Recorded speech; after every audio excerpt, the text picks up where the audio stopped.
Hello दोस्तों, स्वागत है आप सभी का हमारे चैनल पर। तो हम लोग कर रहे हैं आज क्लास 12 का एनसीईआरटी, जिसमें कि सब्जेक्ट है सोशियोलॉजी का।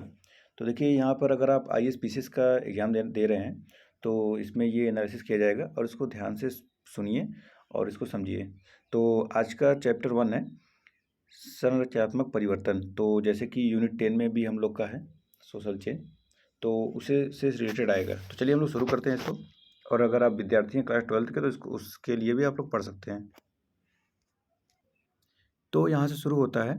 वर्तमान को समझने के लिए यह जरूरी है कि उसके अतीत के कुछ पक्षों की भी जानकारी हो।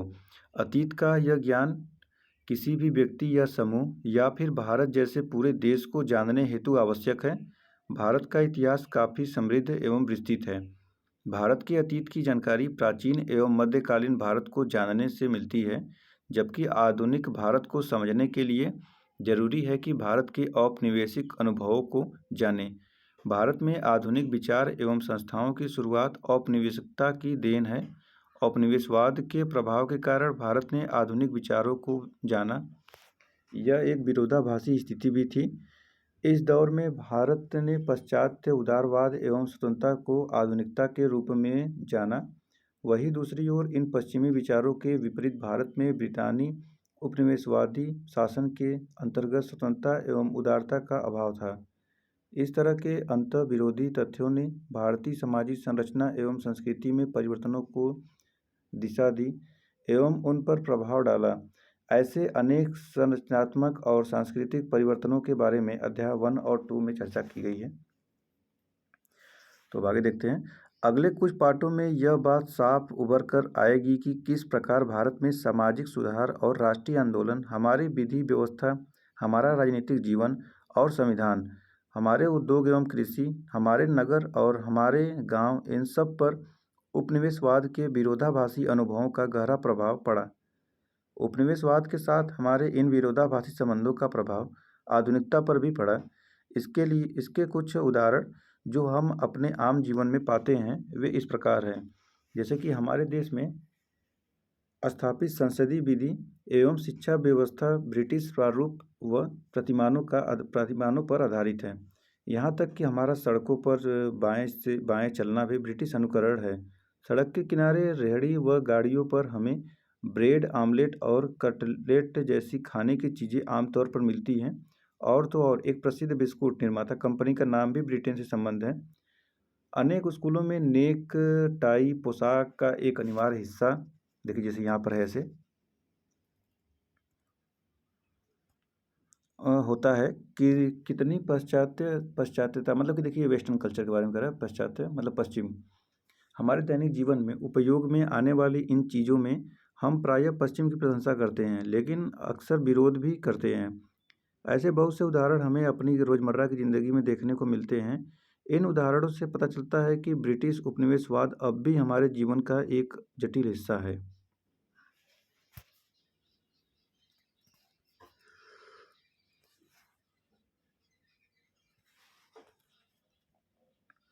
तो यहाँ पर आगे आता है, हम अंग्रेजी भाषा का उदाहरण ले सकते हैं, जिसके बहुआयामी और विरोधात्मक प्रभाव से हम सब परिचित हैं। उपयोग में आने वाली अंग्रेजी भाषा मातृभाषा नहीं है, बल्कि हम पाते हैं कि बहुत से भारतीयों ने अंग्रेजी भाषा में उत्कृष्ट साहित्यिक रचना भी की है। अंग्रेजी के ज्ञान के कारण भारत के भूमंडलीकृत अंतर्राष्ट्रीय बाजार में एक विशेष स्थान प्राप्त है। लेकिन यह भी नहीं भूला जा सकता है कि अंग्रेजी आज भी विशेषाधिकारों की घोतक है। जिसे अंग्रेजी का ज्ञान नहीं होता है और उसे रोजगार के क्षेत्र में परेशानियों का सामना करना पड़ता है। लेकिन दूसरी ओर अंग्रेजी भाषा का ज्ञान अनेक वंचित समूहों के लिए लाभकारी सिद्ध हुआ है। दलितों के संदर्भ में ये बातें उपयुक्त हैं। परंपरागत व्यवस्था में दलितों को औपचारिक शिक्षा से वंचित रहना पड़ा था। अंग्रेजी के ज्ञान से अब दलितों के लिए भी अवसरों के द्वार खुल गए हैं। इस अध्याय में हमने उन अनेक संरचनात्मक परिवर्तनों का उल्लेख किया है जो उपनिवेशवाद के कारण आए। अब हम इस जानकारी के बाद उपनिवेशवाद को एक संरचना एवं व्यवस्था के रूप में समझेंगे। उपनिवेशवाद ने राजनीतिक, आर्थिक एवं सामाजिक संरचना में नवीन परिवर्तन उत्पन्न किए। इस अध्याय में हम दो संरचनात्मक परिवर्तनों, औद्योगिकरण एवं नगरीकरण की चर्चा करेंगे। हमारे विवेचन का मुख्य केंद्र तो विशिष्ट औपनिवेशिकतावाद होगा, पर साथ ही हम स्वतंत्र भारत में हुए विकास का भी उल्लेख करेंगे। इन सभी संरचनात्मक परिवर्तनों के साथ सांस्कृतिक परिवर्तन भी हुए, जिनकी चर्चा हम अगले अध्याय में करेंगे। हालांकि इन दोनों परिवर्तनों को अलग करना बहुत कठिन है, फिर भी आप देखेंगे कि संरचनात्मक परिवर्तनों की चर्चा कैसे सांस्कृतिक परिवर्तनों को सम्मिलित किए बिना कठिन है। तो अब से यहाँ पे आता है पॉइंट नंबर 1। क्या है ये? तो उपनिवेशवाद की समझ। क्या है उपनिवेशवाद? तो देखिए, यहाँ पर तो ब्रिटिश ने बहुत सारे शासन किए, उपनिवेशवाद बना के रखा हुआ था, लेकिन बहुत सारे लोगों को उपनिवेशवाद के बारे में पता ही नहीं है। तो अगर आप इसको पढ़ रहे हैं तो उपनिवेशवाद के बारे में जानना जरूरी है। तो चलिए जानते हैं उपनिवेशवाद क्या है और इसकी समझ कैसे है। तो एक स्तर पर एक देश के द्वारा दूसरे देश पर शासन को उपनिवेशवाद माना जाता है। जैसे कि ब्रिटेन यहाँ पर शासन कर रहा था भारत पर, तो वो इसके लिए एक उपनिवेश कॉलोनी था। आधुनिक काल में पश्चिमी उपनिवेशवाद का सबसे ज़्यादा प्रभाव रहा है।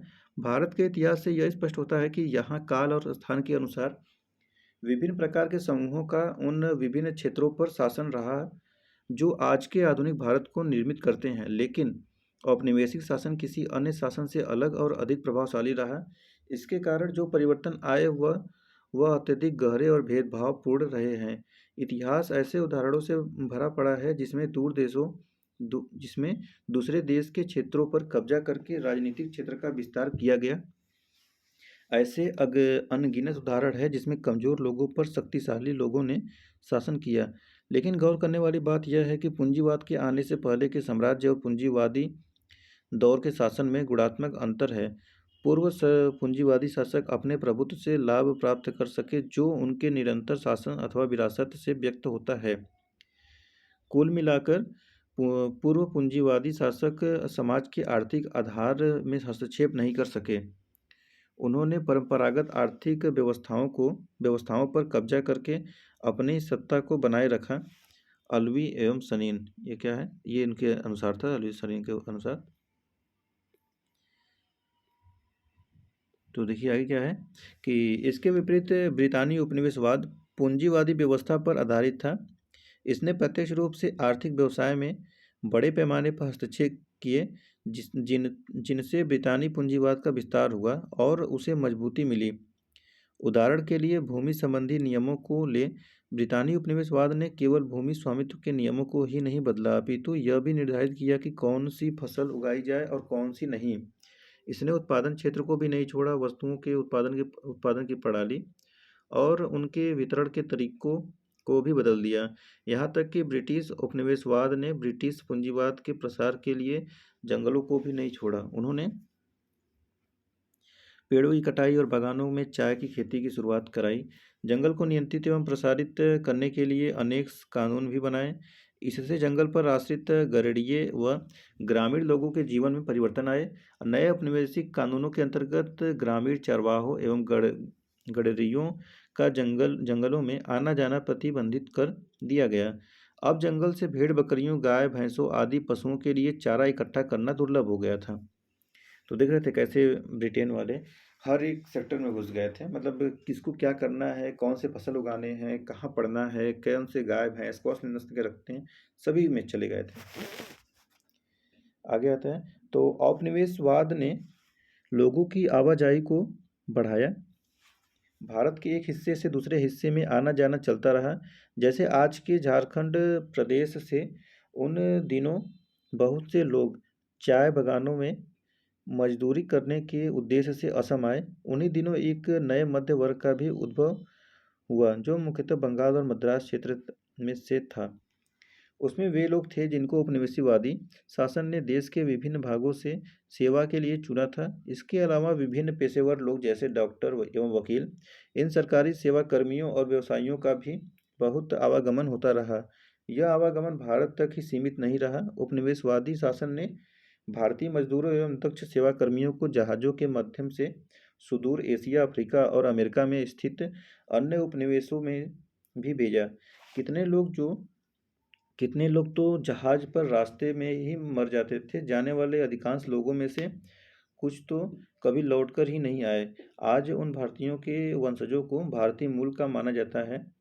दुनिया के अनेक देशों में भारतीय मूल के लोग पाए जाते हैं जो वस्तुतः भारत के उपनिवेशवादी शासन के दौरान उन देशों में पहुंचे।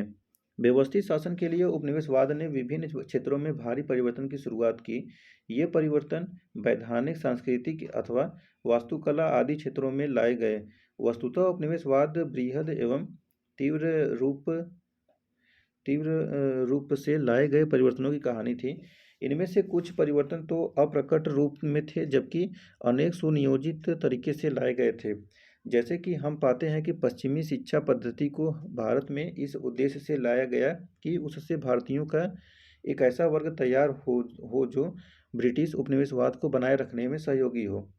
लेकिन हम यह भी पाते हैं कि यही पश्चिमी शिक्षा पद्धति राष्ट्रीयवादी चेतना एवं उपनिवेश विरोधी चेतना का माध्यम बनी। उपनिवेशवाद के आयामों व तीव्रता को समझने के लिए यह आवश्यक है कि पूंजीवाद की संरचना को समझा जाए। पूंजीवादी ऐसी आर्थिक व्यवस्था है जिसमें उत्पादन के साधन का स्वामित्व कुछ विशेष लोगों के हाथों में होता है और इसमें ज़्यादा से ज़्यादा मुनाफा कमाने पर जोर दिया जाता है। कक्षा 12 की पहली पाठ्य पुस्तक भारतीय समाज में पूंजीवादी बाजार के बारे में विस्तार से चर्चा की जा चुकी, जो हमने पहले पढ़ा था। पश्चिम में पूंजीवाद का प्रारंभ एक जटिल प्रक्रिया के फलस्वरूप हुआ। इस प्रक्रिया में मुख्य रूप से यूरोप द्वारा शेष दुनिया की खोज और गैर यूरोपीय देशों की संपत्ति और संसाधनों का दोहन, विज्ञान और तकनीक का अद्वितीय विकास और इसके उपयोग से उद्योग एवं कृषि में रूपांतरण आदि सम्मिलित है। पूंजीवाद को प्रारंभ से ही इसकी गतिशीलता, वृद्धि की संभावनाएं, प्रसार, नवीनीकरण, तकनीक और श्रम के बेहतर उपयोग के लिए जाना गया। इन्हीं गुणों के कारण पूंजीवाद ज़्यादा से ज़्यादा लाभ सुनिश्चित करता है। पूंजीवादी दृष्टिकोण से बाजार को एक बृहद भूमंडलीकृत रूप में देखा गया। पश्चिमी उपनिवेशवाद का पश्चिमी पूंजीवाद के विकास से अन्योन्याश्रित संबंध है। यही बात औपनिवेशिक भारत के संदर्भ में भी कही जा सकती है। भारत में भी पूंजीवाद के विकास के कारण उपनिवेशवाद प्रबल हुआ और इस प्रक्रिया के दूरगामी प्रभाव भारत की सामाजिक, सांस्कृतिक, आर्थिक और राजनीतिक संरचना पर पड़े। अगले भाग में हम औद्योगिकरण और नगरीकरण के बारे में जानेंगे और समझेंगे कि कैसे उपनिवेशवाद के प्रभाव से कुछ विशिष्ट प्रारूपों का उद्भव हुआ। अगर पूंजीवादी व्यवस्था सशक्त आर्थिक व्यवस्था बन सकती है तो राज्य भी सशक्त एवं प्रबल राजनीतिक रूप ले सकता है। आज यह बड़ा स्वाभाविक लगता है कि हम सब राष्ट्र राज्य में रहते हैं और हमें राष्ट्रीयता यानी कि राष्ट्र की नागरिकता स्वाभाविक रूप से प्राप्त है। क्या आपको पता है कि पहले विश्व युद्ध के पूर्व अंतर्राष्ट्रीय आवागमन के लिए पासपोर्ट का अधिक चलन नहीं था? कुछ ही क्षेत्रों के लोगों के पास यह उपलब्ध था। समाजों का संगठन सामान्यतः इन आधारों पर नहीं होता था। राष्ट्र राज्य एक विशिष्ट प्रकार के राज्य के लिए उपयोगी है, जो कि आधुनिक समाज का लक्षण है। सरकार को एक विशेष क्षेत्र टेरिटरी में संप्रभुता प्राप्त होती है और इसमें रहने वाले लोग एक राष्ट्र के नागरिक होते हैं। नेशन स्टेट या राष्ट्र राज्य राष्ट्रवाद के उदय से घनिष्ठ रूप से संबंध है। राष्ट्रवादी सिद्धांत के अनुसार किसी क्षेत्र विशेष में लोगों के समूह को स्वतंत्रता एवं संप्रभुता प्राप्त होती है। उन्हें अधिकार प्राप्त होता है कि वे अपनी स्वतंत्रता एवं संप्रभुता का इस्तेमाल कर सकें। ये प्रजातांत्रिक विचारों के उद्भव का महत्वपूर्ण हिस्सा है। अध्याय 3 में आप इसके बारे में विस्तार से जान पाएंगे। तो आपको आश्चर्य हो रहा होगा कि उपनिवेशवाद और राष्ट्रवाद के सिद्धांत तथा प्रजातांत्रिक अधिकार के बीच विपरीतार्थक संबंध है। हमने जाना है कि उपनिवेशवाद का मतलब साधारणतः विदेशी शासन जैसे भारत में ब्रिटिश शासन से है, जबकि इसके विपरीत राष्ट्रवाद का निर्देश था कि भारत के लोग या किसी भी उपनिवेशीय समाज के लोगों को संप्रभु होने का समान अधिकार है। भारतीय राष्ट्रवादी नेताओं ने इस विरोधाभास को सही समय पर समझा। उन लोगों ने घोषणा कर दी कि स्वाधीनता उनका जन्मसिद्ध अधिकार है और वे राजनीतिक एवं आर्थिक स्वाधीनता के लिए लड़े। दूसरा पॉइंट आता है नगरीकरण और औद्योगिकरण। तो औपनिवेशिक अनुभव औद्योगिकरण का संबंध यांत्रिक उत्पादन के उदय से है, जो शक्ति के गैर मानवीय संसाधन जैसे वाष्प या विद्युत पर निर्भर होता है। बहुत सारी पश्चिमी समाजशास्त्री पुस्तकों में यह बताया गया है कि अति विकसित परंपरात्मक सभ्यताओं में भी खेत या जमीन पर उत्पादन से संबंधित कार्य करने के लिए अधिकाधिक मानवों की आवश्यकता होती थी। अपेक्षाकृत निम्न तकनीकी विकास की वजह से बहुत ही कम लोग कृषि के कार्य से अतिरिक्त कुछ अन्य आसान व्यवसाय कर सकते थे। इसके विपरीत औद्योगिक समाजों में ज़्यादा से ज़्यादा रोजगार वृत्ति में लगे लोग कारखाने, ऑफिसों और दुकानों में कार्य करते हैं। औद्योगिक परिवेश में कृषि संबंधी व्यवसाय में लोगों की संख्या कम होती जाती है। यह देखने में आया है कि पश्चिम में 90% से ज़्यादा लोग कस्बों और शहरों में रहते हैं, क्योंकि वहीं पर रोजगार व व्यवसाय के अवसर अधिक होते हैं। अतः हम नगरीकरण को औद्योगिकरण से जोड़कर देखते हैं। ये दोनों प्रायः एक साथ होने वाली प्रक्रियाएं हैं, लेकिन हमेशा ऐसा नहीं होता। उदारता के लिए उदाहरण के लिए ब्रिटेन औद्योगिकरण से गुजरने वाला पहला समाज था, जो सबसे पहले ग्रामीण से रूपांतरित होकर नगरीय देश बना। सन 1800 में 10,000 निवासियों वाले कस्बों और शहरों में पूरी जनसंख्या के 20% लोग रहते थे। सन 1900 तक यह अनुपात 74% का हो गया। राजधानी लंदन में सन 1800 में लगभग 1.1 करोड़ लोग रहा करते थे। 1800 में मतलब 1 करोड़ लोग। और 20वीं सदी के प्रारंभ तक यह आकार बढ़कर इतना हो गया कि इनकी जनसंख्या तकरीबन 7 करोड़ हो गई थी। लंदन उस वक्त तक दुनिया का सबसे बड़ा नगर था और वह उत्पादन, वाणिज्य और आर्थिकी का सबसे बड़ा केंद्र था। यह केंद्र निरंतर फैलते हुए ब्रिटिश साम्राज्य का हृदय क्षेत्र हो गया था। यह कौतूहल की बात है कि ठीक इसी ब्रिटिश औद्योगिकरण का एक उल्टा असर, यानी कि भारत के कुछ क्षेत्रों में औद्योगिक क्षरण, इंडस्ट्रियलाइजेशन हुआ। भारत में कुछ पुराने परंपरात्मक नगरीय केंद्रों का भी पतन हो गया। जिस तरह ब्रिटेन में उत्पादन व निर्माण में चढ़ाव आया, इसके विपरीत भारत में गिरावट आई। परंपरागत ढंग से होने वाले रेशम और कपास का उत्पादन और निर्यात मैनचेस्टर प्रतियोगिता में गिरता चला गया। भारत के प्राचीन नगर जैसे सूरत और मछलीपट्टनम जहाँ से व्यापार हुआ हुआ करता था, का अस्तित्व कमजोर होने लगा, जबकि आधुनिक नगर जैसे बम्बई और मद्रास, जो उपनिवेशवादी शासन में प्रचलित हुए, मजबूत होते गए। भारतीय राज्यों पर ब्रिटिश अधिकार के बाद तंजौर, ढाका और मुर्शिदाबाद की राजसभाओं का विघटन हो गया। फलतः इन राजसभाओं के संरक्षण में कार्यरत कारीगर, कलाकार और कुलीन लोगों का भी पतन हुआ। 19वीं सदी के अंत से भारत के कुछ आधुनिक नए शहर में जहाँ यांत्रिक उद्योग लगाए गए थे, लोगों की जनसंख्या बढ़ने लगी। एक पॉइंट यहाँ पर और है, 1983 से ये सरकार लिखा 1983-29। नगरों में स्थित उत्पादकों के द्वारा बनाए गए विलासिता के सामानों, ढाका या मुर्शिदाबाद की उच्च कोटि की रेशम की मांग में दरबारों के विघटन के बाद भारी कमी हो गई। ये उत्पाद जिन बाहरी बाजारों पर निर्भर थे, उनका भी कमोबेश सफाया हो गया था। दूर दराज के क्षेत्रों के ग्राम शिल्प, विशेषतः पूर्वी भारत के उन क्षेत्रों के अतिरिक्त जहाँ अंग्रेजों का प्रवेश जल्दी और सघन था, अधिक समय तक स्थिर रहे, जब तक कि रेलवे के विस्तार ने उन्हें गंभीर रूप से प्रभावित नहीं किया। फिर इसको यहाँ पढ़ते हैं। तो ब्रिटेन में औद्योगिकरण के प्रभाव से ज़्यादातर लोग नगरों में आए, लेकिन इसके विपरीत भारत में ब्रिटिश औद्योगिकरण के प्रारंभिक समय में ज़्यादातर लोगों को कृषि की ओर जाना पड़ा। भारतीय जनगणना रिपोर्ट इसे स्पष्ट रूप से दर्शाती है। भारत में समाजशास्त्रीय लेखन में उपनिवेशवाद के विरोधाभासी और अनिश्चित परिणामों के बारे में अक्सर चर्चा की गई। पश्चिमी औद्योगिकरण और उसके परिणाम स्वरूप उभरे मध्य वर्ग की तुलना भारत में आए औद्योगिकरण के अनुभवों के साथ की जा रही है। ऐसी ही एक झलक बॉक्स में दिए गए विवरण से मिलती है। निम्नलिखित तर्क से यह भी पता चलता है कि औद्योगिकरण का मतलब केवल मशीनों पर आधारित उत्पाद ही नहीं, बल्कि यह नए सामाजिक समूहों और नए सामाजिक संबंधों के उद्भव और विकास की कहानी है। दूसरे शब्दों में, यह भारतीय सामाजिक संरचना में हुए परिवर्तनों के बारे में है। ब्रिटिश साम्राज्य की अर्थव्यवस्था में नगरों की भूमिका महत्वपूर्ण थी। इस समुद्र तटीय नगर जैसे बम्बई, कलकत्ता और मद्रास उपयुक्त माने गए थे, लेकिन इन जगहों से उपभोग की आवश्यक वस्तुओं का निर्यात आसानी से किया जा सकता है। साथ ही यहीं से उत्पादित वस्तुओं का सस्ती लागत से आयात किया जा सकता था। औपनिवेशिक नगर ब्रिटेन में स्थित आर्थिक केंद्र और औपनिवेशिक भारत में स्थित हसीए के बीच महत्वपूर्ण संपर्क सूत्र थे। इस प्रकार ये नगर भूमंडलीय पूंजीवाद के ठोस उदाहरण थे। उदाहरण के रूप में औपनिवेशिक भारत में बम्बई को इस प्रकार सुनियोजित ढंग से विकसित किया गया था कि सन 1900 तक भारत की 1/3 कच्ची कपास को जहाज से भेजा जा चुका था। कोलकाता से जूट पटसन का निर्यात होता था, जबकि चेन्नई से कहवा, चीनी, नील और कपास ब्रिटेन को निर्यात किया जाता था। औपनिवेशिक काल के नगरीकरण में पुराने शहरों का अस्तित्व कमजोर होता गया और उनकी जगह पर नए औपनिवेशिक शहरों का उद्भव और विकास हुआ।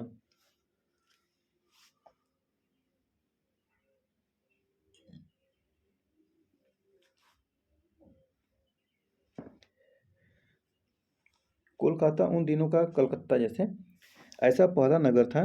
सन 1690 में एक अंग्रेज व्यापारी जिसका नाम जॉब चार्नॉक था ने हुगली नदी के तट से लगे तीन गांव यानी कोलिकाता, गोविंदपुर और सुतानुती को पट्टे पर लिया।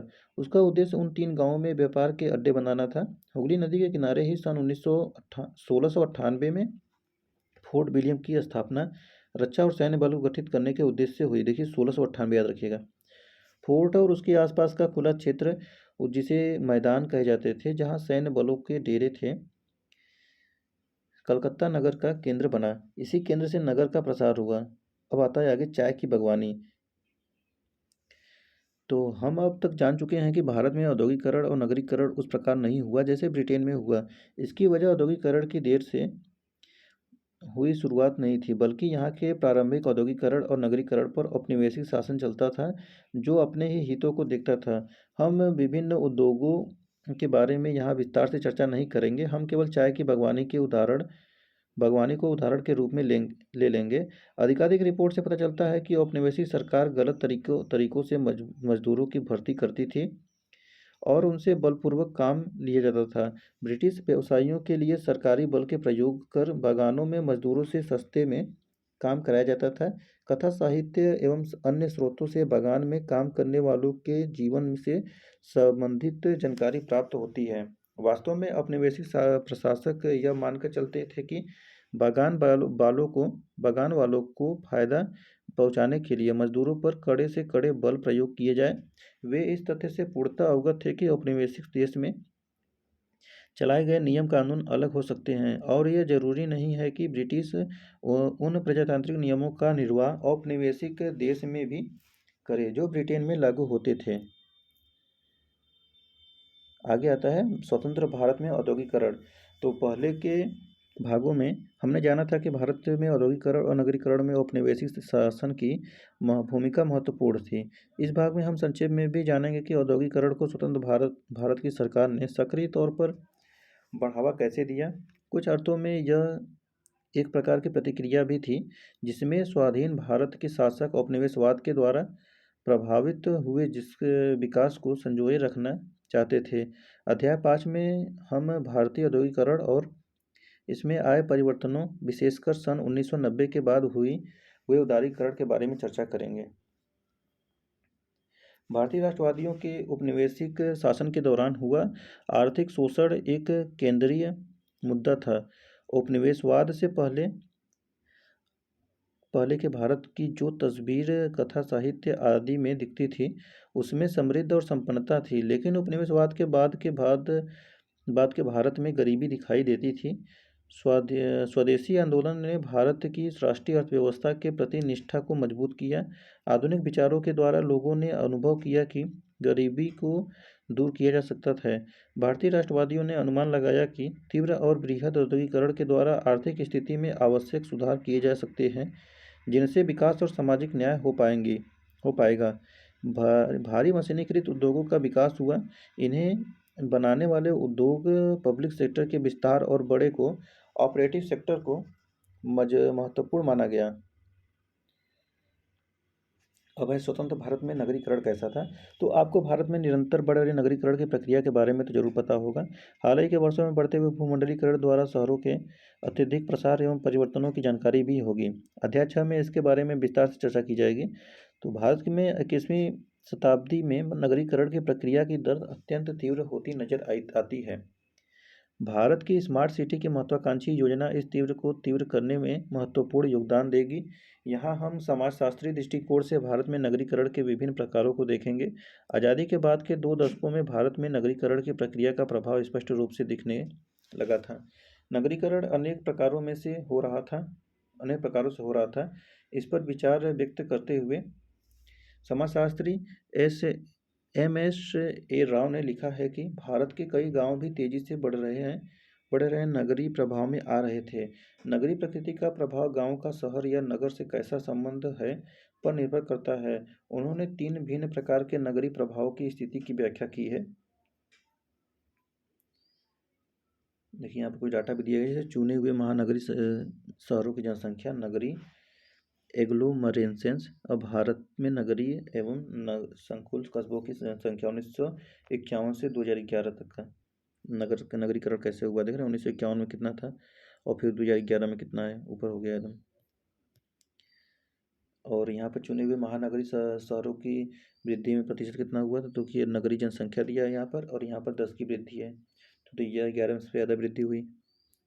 तो ऊपर दिया गया चार्ट ये दर्शाता है कि भारत में नगरीय जनसंख्या युवे कस्बों की संख्या बढ़ रही है। दूसरा चार्ट दिखाता है कि नगरीय आबादी का प्रतिशत बढ़ रहा है, लेकिन नगरीय जनसंख्या की 10 की वृद्धि दर जनसंख्या के घटने की प्रवृत्ति को दिखा रहा है।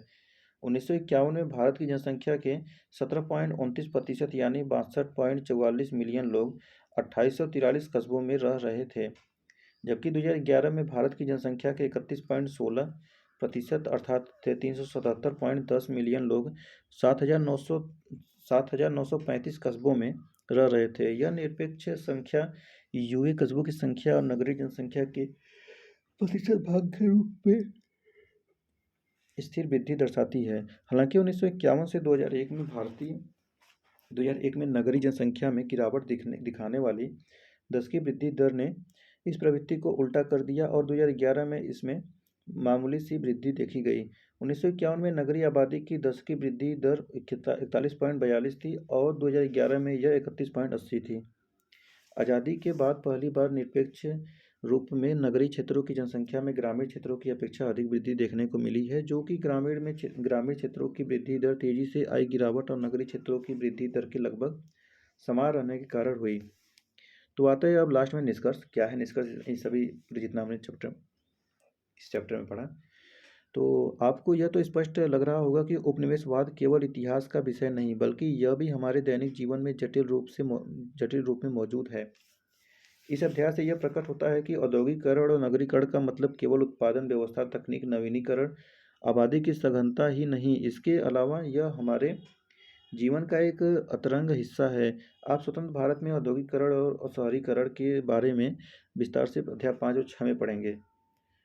तो देखिए अब आगे यहाँ प्रश्न को देखने से पहले हम लोग जो छोड़े हैं उसको देख लेते हैं। देखिए जैसे यहाँ पर है, श्रमिकों का चयन और नियुक्ति किस प्रकार होती थी। तो सन 1851 में चाय उद्योगों की भारत में शुरुआत हुई। ज़्यादातर चाय के बागान असम में थे। सन 1903 तक 4,79,000 स्थायी और 93,000 अस्थायी लोगों को यहाँ पर काम पर रखा गया था। चूँकि असम की जनसंख्या सघन नहीं थी और चाय के बागान निर्जन पहाड़ी क्षेत्रों में स्थित थे, इसलिए बड़ी संख्या में श्रमिकों को दूसरे प्रांतों से लाया गया था। लेकिन दूर दराज से हजारों मजदूरों को लाकर ऐसी जगह पर रखने में जहाँ की आबोहवा स्वास्थ्य के प्रतिकूल थी, यहाँ तक कि विचित्र प्रकार के बुखारों का प्रकोप था। इलाज में अत्यधिक खर्चा होता था और इस खर्चे के लिए बागानों के मालिक और ठेकेदार सहमत नहीं थे। सही तरीके से मजदूरों को लाना खर्चीला होता, इसलिए ब्रिटिश व्यावसायिकों ने सरकारी ताकत का सहारा लिया। ऐसे कानून बनाए गए कि गरीब मजदूरों के पास कोई विकल्प नहीं बचा। असम के चाय के बागानों के लिए मजदूरों की नियुक्ति तो वर्षों तक होती रही। यह काम ठेकेदारों को दिया गया था, जो बंगाल के transport of native labours act number 1 1863, जिसका 1865, 70 और 73 में संशोधन किया गया का इस्तेमाल करके मजदूरों को प्रलोभन बल भय के द्वारा असम में भेजते थे। और फिर देखिए यहाँ पर है कि बागानों के मालिक कैसे रहते थे। तो सामान की लदाई और उतारने के लिए पर्वतपुरी एक अहम जगह थी। जब जब भी भाप छोड़ते पानी के स्टीमर किनारे से लगते, आसाम आसपास के बागानों की मालिक अंग्रेज और उनकी मेम जहाज से उतरते।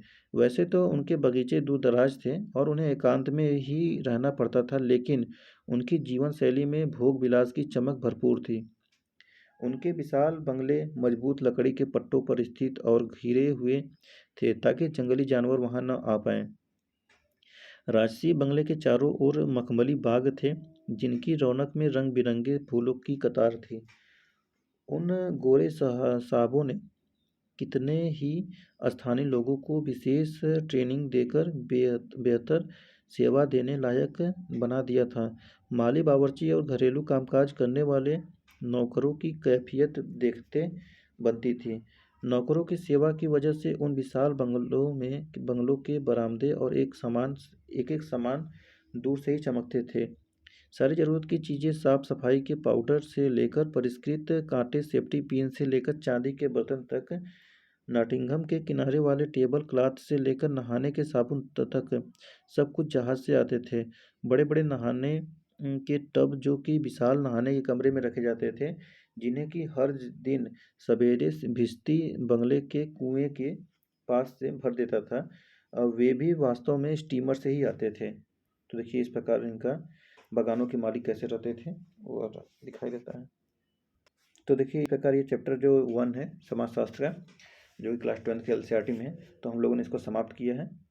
तो आप लोग इसको एक दो बार पढ़िए, और अगर आप क्लास 12 के स्टूडेंट हैं तो इसको पढ़िए और इसके जो क्वेश्चन दिए गए इसको सॉल्व करिए। और अगर आप आईएसपीसी की तैयारी कर रहे हैं तो इसका एनालिसिस करके इसको पढ़ते रहिए। तो चलिए हम लोग फिर मिलते हैं चैप्टर 2 में नेक्स्ट वीडियो में। तब तक के लिए धन्यवाद। आपका दिन शुभ हो।